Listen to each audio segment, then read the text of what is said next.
Selamat datang di channel Historias. Kali ini kita akan membahas mengenai akulturasi dan budaya Islam, yaitu seni bangunan. Di Indonesia, seni dan arsitektur bangunan sangat menarik ya, setelah berkembangnya dan masuknya agama Islam ke Nusantara. Pada zaman ini, seni bangunan yang menonjol adalah masjid dan menara serta makam. Dalam perkembangannya ada perpaduan dua unsur masjid pada kebudayaan pra-Islam yang telah ada. Seni bangunan Islam yang berbentuk dari pendopo atau balai dan ruang besar tempat rapat dengan komposisi ruang yang berbentuk persegi dan beratap tumpang. Di Jawa Tengah, bagian bangunan masjid biasanya berbentuk kubah, tetapi di Jawa diganti dengan atap tumpang dengan sejumlah susunan bertingkat 2, 3, dan 5. Hal tersebut mirip dengan bentuk bangunan pura atau tempat ibadah agama Hindu. Fungsi masjid adalah sebagai tempat beribadah bagi orang Islam. Masjid dalam bahasa Arab mungkin berasal dari bahasa Amharik atau bentuk bekas dari perkataan sajadah yang artinya merebahkan diri untuk bersujud. Sementara masjid mempunyai fungsi yang luas, yaitu sebagai pusat untuk penyelenggaraan kegiatan keagamaan Islam, pusat untuk mempraktekkan ajaran-ajaran persamaan hak dan persahabatan di kalangan umat Islam. Masjid dapat pula dianggap sebagai pusat kebudayaan bagi orang-orang Muslim. Sebutan masjid di Indonesia bermacam-macam sesuai dengan masyarakat dan bahasa setempat.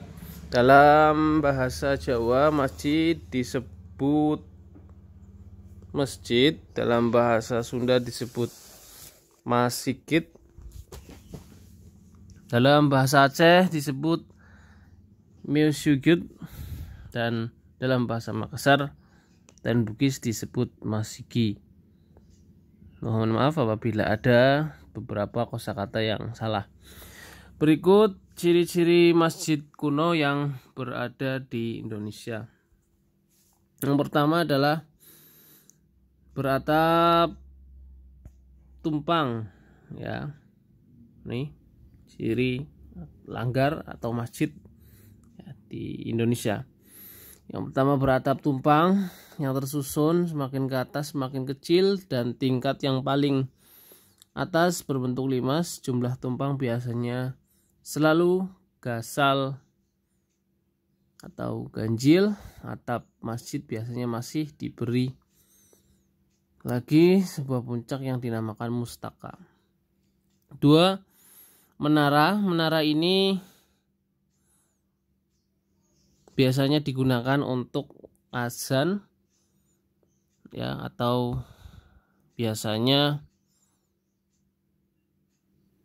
untuk peringatan tanda sholat ya. Diantaranya yang menggunakan menara adalah Masjid Agung Banten, Masjid Cirebon, Masjid Kudus, Masjid Tambora.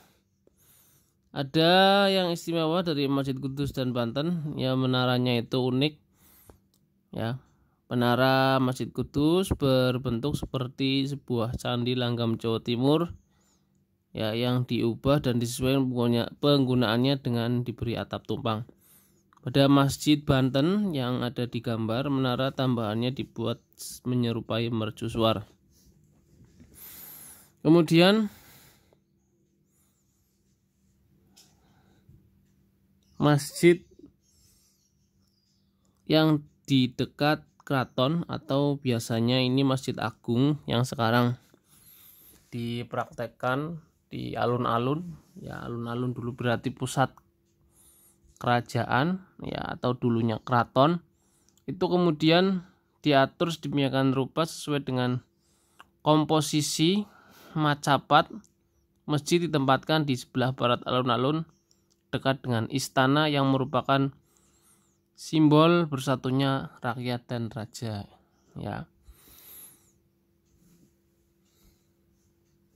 Contoh masjid yang bertumpang dua ya, berdasarkan jumlah atapnya, masjid kuno dapat dibagi menjadi beberapa masjid ya. Kita bahas masjid yang bertingkat dua, yaitu satu Masjid Agung Cirebon, kemudian Masjid Katangka yang ada di gambar terdapat di Sulawesi Selatan, dan Masjid Jakarta yaitu di Angke dan Marunda. Kemudian masjid yang beratap tiga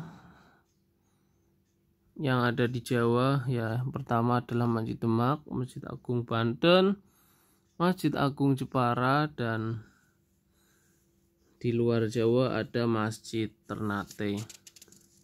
Pada masjid-masjid kuno ditandai untuk menandai adanya waktu sholat biasanya dipukul beduk. Berikut ini kami bagikan 3 musola atau masjid atau langgar ya. Yang pertama adalah masjid tradisional. Masjid tradisional ini biasanya masjid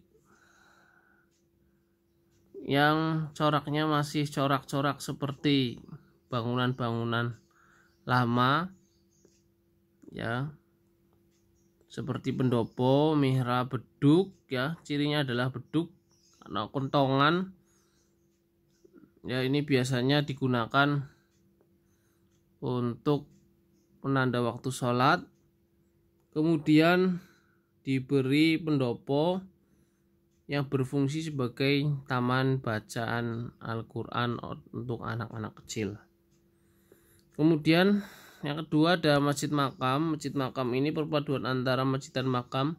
Di belakang masjid-masjid tradisional di Jawa biasanya terdapat makam-makam para wali atau para raja kerajaan Islam. Contoh ya, masjid di Jawa antara lain Masjid Banten, Demak, Kudus, dan Sendang Dhuwur.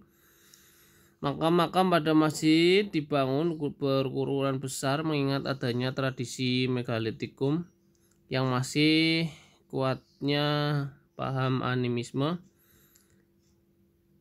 Ya, masih kuatnya paham animisme tersebut terlihat pada makam-makam ya, seperti makam air mata ibu di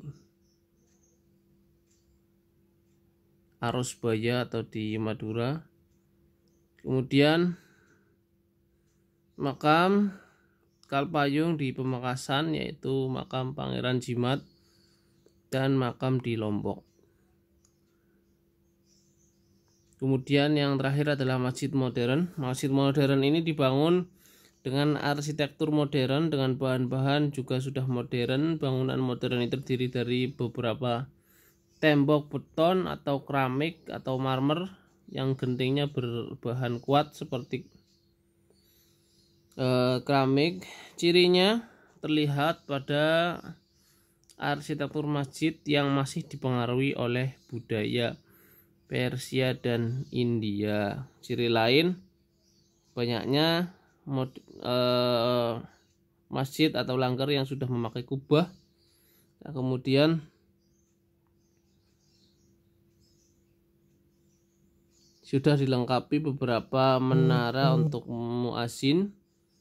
Contoh masjid modern bisa kita lihat di Indonesia, yaitu ada Masjid Istiqlal yang sangat besar, Masjid Baitur Rahman, Masjid Maimun di Medan, ya, Masjid Baitur Rahman di